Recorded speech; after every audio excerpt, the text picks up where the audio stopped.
आज उस मतदान करने का सौभाग्य मुझे प्राप्त हुआ और मुझे पूर्ण विश्वास है कि प्रदेश की जनता अपने भविष्य, अपना विकास, अपनी प्रगति सुरक्षित और निरंतर रखने के लिए भारतीय जनता पार्टी को पूर्ण बहुमत के साथ इस चुनाव में जिताएगी और पूर्ण बहुमत की सरकार भारतीय जनता पार्टी की 3 दिसंबर को बनने जा रही है।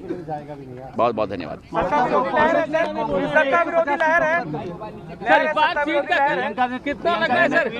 मैंने कहा है पूर्ण बहुमत की सरकार हमारी बनेगी। मैंने सदैव कहा है मैं ज्योतिष नहीं हूँ, मैं सीट्स का नंबर कभी नहीं देता, लेकिन पूर्ण बहुमत की सरकार भारतीय जनता पार्टी की अवश्य जनता के आशीर्वाद के साथ ही बनने जा रही है। पार्टी बदल गई सर, जिम्मेदारी वही है। जिम्मेदारी मध्य प्रदेश के नागरिक के रूप में है। विकास और प्रगति के सफर को सुनिश्चित करने का ही है और मुझे पूर्ण विश्वास है कि प्रधानमंत्री नरेंद्र मोदी जी के नेतृत्व में डबल इंजन की सरकार पूर्ण रूप से मध्य प्रदेश को एक नई विकास और प्रगति की उड़ान पर सुनिश्चित ले जाएगी।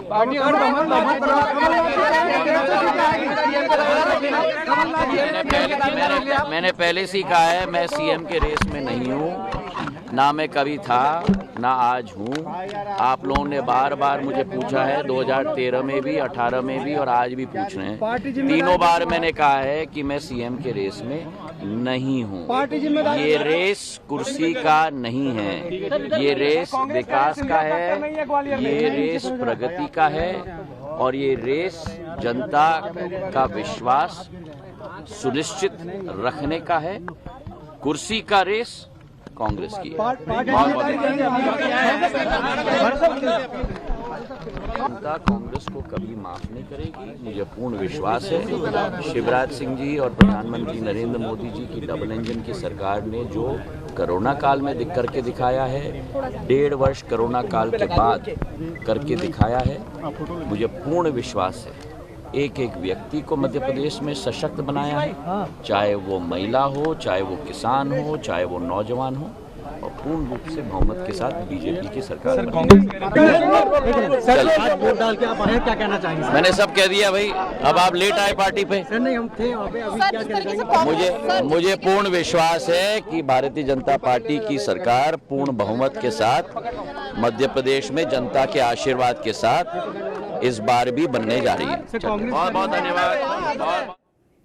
देखिए, तो ज्योतिरादित्य सिंधिया को आप सुन रहे थे, अपना मतदान देकर आए थे और उसके बाद जीत का पूरी तरीके से दावा कर रहे थे। हालांकि इस दौरान जब उनसे सवाल किया गया सीएम पद को लेकर, तब साफ तौर पर इनकार कर दिया। उनका कहना था कि ना मैं कभी रेस में था और ना ही इस रेस में मैं रहना चाहता हूं। इससे पहले हमने देखा था कि बुंदेलखंड में जब प्रियंका गांधी पहुंची थी, धर्मेंद्र आपने भी सुना होगा कि जब दतिया में प्रियंका गांधी पहुंची थी, उन्होंने पहली बार शायद सिंधिया पर बड़े आरोप लगाए थे। उन्होंने कहा था कि विश्वासघात उन्होंने किया है, जो पार्टी आपने चुनी है, जनता ने चुनी है, आपने बनाई है, उनके साथ विश्वासघात किया है और कहीं ना कहीं सिंधिया अपनी परंपरा निभाते आए हैं। जबकि जब प्रियंका गांधी खुद ग्वालियर में थी तब भी उन्होंने ये बात नहीं कही, लेकिन दतिया में शायद ऐसा पहली बार ही होगा जब प्रियंका गांधी ने ज्योतिरादित्य सिंधिया पर बड़े आरोप लगाए थे।